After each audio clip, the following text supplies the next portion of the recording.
وہ سمجھتے تھے کہ ایوب علیہ السلام کی بیماری چھوت کی ہے، لہٰذا یہ بیماری ان کی بیوی کے واسطے سے انہیں بھی لگ سکتی ہے۔ جب معاملہ یہاں تک پہنچ گیا تب آپ نے ایک چھوٹی سی بات کہی، اس میں بھی کوئی واضح دعا نہیں تھی، جبکہ اس وقت سے بڑھ کر دعا کے لیے کون سا وقت ہو سکتا تھا۔ آپ کی اس بات کو اللہ تعالیٰ نے قرآن مجید میں بیان فرمایا ہے۔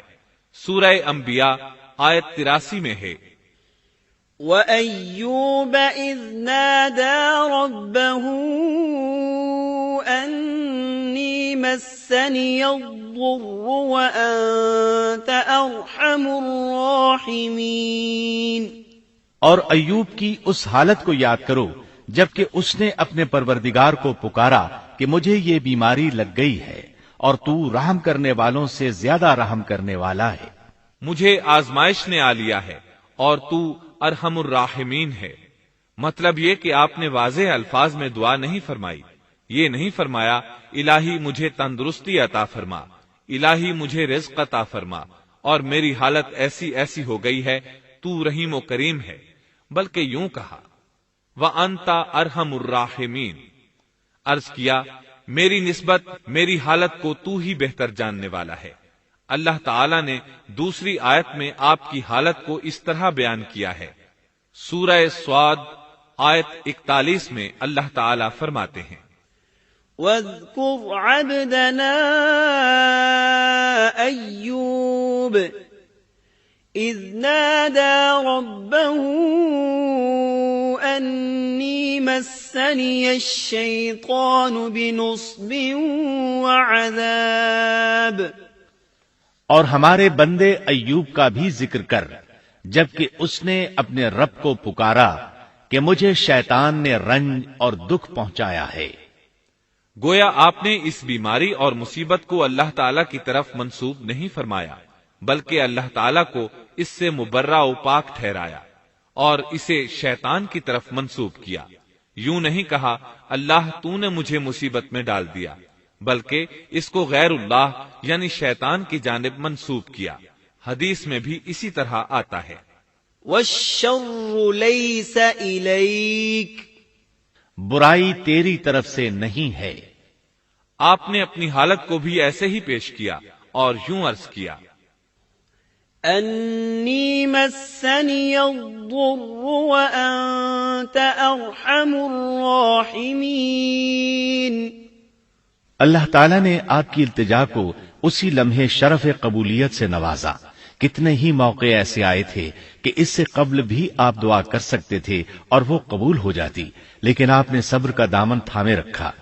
اسی لیے مدتوں سے ضرب المثل چلی آ رہی ہے صبر ایوب۔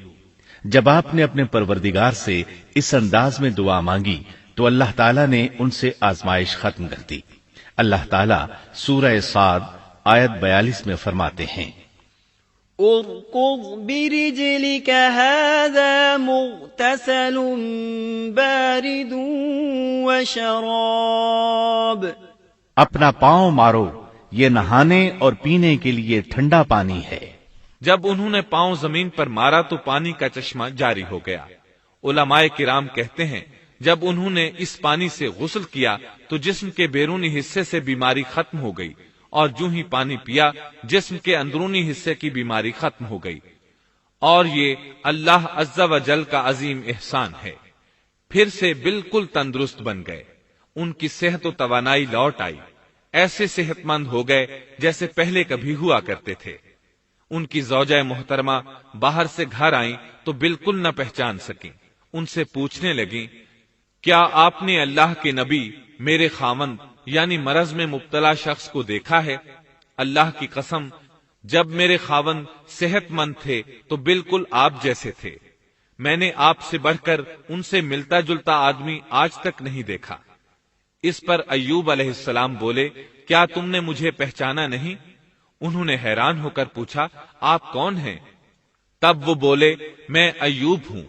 وہ بولی، سبحان اللہ، اس کا مطلب ہے بیماری ختم ہو گئی، اللہ تعالیٰ کا احسان ہو گیا۔ اس کے بعد اللہ تعالیٰ نے انہیں اہل و عیال کی نعمتیں بھی لوٹا دیں، ان کے مویشی بھی انہیں واپس مل گئے۔ سیدنا ابن عباس رضی اللہ عنہما فرماتے ہیں، اللہ تعالیٰ نے صرف انہیں ہی اپنے فضل و کرم سے نہیں نوازا بلکہ ان کے ساتھ ان کی اہلیہ کو بھی اپنے خاص فضل و کرم سے نوازا، اس لیے کہ انہوں نے بھی اس عظیم آزمائش میں صبر کیا تھا، عظیم صبر کا مظاہرہ کیا تھا۔ اللہ تعالیٰ نے ان کی جوانی کو بھی لوٹا دیا۔ ان سے سیدنا ایوب علیہ السلام کے ہاں 26 بیٹے بیٹیاں پیدا ہوئے۔ یہ روایت بھی ملتی ہے کہ 26 بیٹے ہی بیٹے تھے، بیٹیاں اس کے علاوہ تھیں۔ اللہ تعالیٰ سورہ انبیاء آیت 84 میں فرماتے ہیں، وَآتَيْنَاهُ أَهْلَهُ وَمِثْلَهُم مَّعَهُمْ رَحْمَةً مِّنْ عِندِنَا وَذِكْرَىٰ لِلْعَابِدِينَ۔ ہم نے اس کو اہل و عیال عطا فرمائے، بلکہ ان کے ساتھ ویسے ہی اور اپنی خاص مہربانی سے، تاکہ سچے بندوں کے لیے سبب نصیحت ہو۔ مطلب یہ کہ ان کی جوانی واپس کر دی، مال و دولت لوٹا دیا، اور یہ چیزیں انہیں فوراً واپس کر دی تھیں۔ جسمانی صحت بھی واپس فرمائی اور دنیاوی دولت بھی واپس کر دی۔ امام بخاری، امام احمد اور دیگر محدثین نبی کریم صلی اللہ علیہ وسلم سے روایت بیان کرتے ہیں کہ نبی کریم صلی اللہ علیہ وسلم نے فرمایا، جب سیدنا ایوب علیہ السلام غسل فرما رہے تھے تو ان پر ٹڈیوں کی موسلا دھار بارش ہونے لگی۔ یہ ٹڈیاں کیا تھیں؟ وہ سونے کی ٹڈیاں تھیں۔ اللہ تعالیٰ ان کو غسل کے دوران ہی اتارنے لگے۔ ایوب علیہ السلام نے ان کو کپڑے میں جمع کرنا شروع کیا۔ اس پر اللہ تعالیٰ نے فرمایا، اے ایوب، کیا میں نے تجھے مالدار نہیں بنا دیا؟ اس نئے نازل ہونے والے مال سے بے پرواہ نہیں بنا دیا؟ ایوب علیہ السلام نے عرض کیا، جی ہاں میرے پروردگار، لیکن میں آپ کی رحمت اور برکت سے تو بے پرواہ نہیں ہو سکتا۔ بلا یا رب ولكن لا غنى لي عن برکتک۔ ہاں اے رب، لیکن میں تیری برکت سے دور کیسے رہ سکتا ہوں؟ ان کا مال و دولت سب واپس مل گیا، اہل و عیال بھی مل گئے، صحت بھی پلٹ آئی۔ یہ سب اللہ کے خاص فضل و کرم سے تھا اور اس عظیم صبر کے صلے میں تھا جو انہوں نے کیا تھا۔ اللہ تعالیٰ نے ان کی اہلیہ محترمہ پر بھی نرمی فرمائی، جیسا کہ سورہ صاد آیت 44 میں فرماتے ہیں، وَخُذْ بِيَدِكَ ضِغْثًا، اور اپنے ہاتھ میں تنکوں کی ایک جھاڑو پکڑو۔ بالکل باریک تنکوں کی ایک جھاڑو لو، اس میں 100 تنکے ہوں، ان کو اکٹھا کر لو۔ اس کے بعد فرمایا، فَاضْرِب بِّهِ وَلَا تَحْنَثْ، جھاڑو سے اسے مار اور قسم کے خلاف نہ کر۔ مطلب یہ کہ ایوب علیہ السلام نے اپنی بیوی کو 100 کوڑے مارنے کی قسم کھائی تھی۔ اللہ نے یہ تدبیر سمجھائی کہ 100 تنکوں کا جھاڑو لے کر ایک بار انہیں مارو اور قسم پوری کرو، قسم کی خلاف ورزی نہ کرو۔ اس طرح آپ کی قسم بھی پوری ہو جائے گی اور بیوی کو بھی تکلیف نہیں پہنچے گی۔ تو اس طرح اللہ تعالیٰ نے ان کی زوجہ محترمہ پر خاص مہربانی فرمائی۔ اللہ سورہ انبیاء آیت 83 اور 84 میں فرماتے ہیں، وَأَيُّوبَ إِذْ نَادَى رَبَّهُ أَنِّي مَسَّنِيَ الضُّرُّ وَأَنْتَ أَرْحَمُ الرَّاحِمِينَ فَاسْتَجَبْنَا لَهُ فَكَشَفْنَا مَا بِهِ مِنْ ضُرٍّ وَآتَيْنَاهُ أَهْلَهُ وَمِثْلَهُمْ مَعَهُمْ رَحْمَةً مِّنْ عِنْدِنَا وَذِكْرَىٰ لِلْعَابِدِينَ۔ ایوب کی اس حالت کو یاد کرو جبکہ اس نے اپنے پروردگار کو پکارا کہ مجھے یہ بیماری لگ گئی ہے اور تو رحم کرنے والوں سے زیادہ رحم کرنے والا ہے۔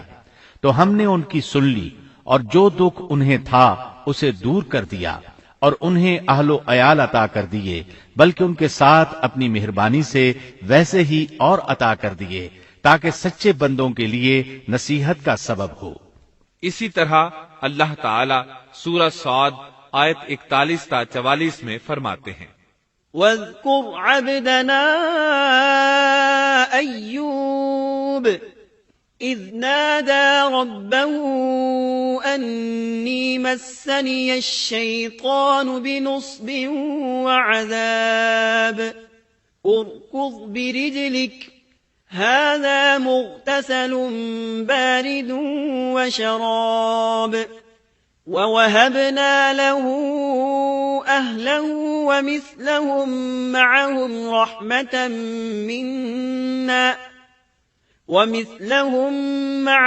رحمة منا وذكرى لأولي الألباب وخذ بيدك ضغثا فاضرب به ولا تحنث إنا وجدناه صابرا نعم العبد إنه أواب۔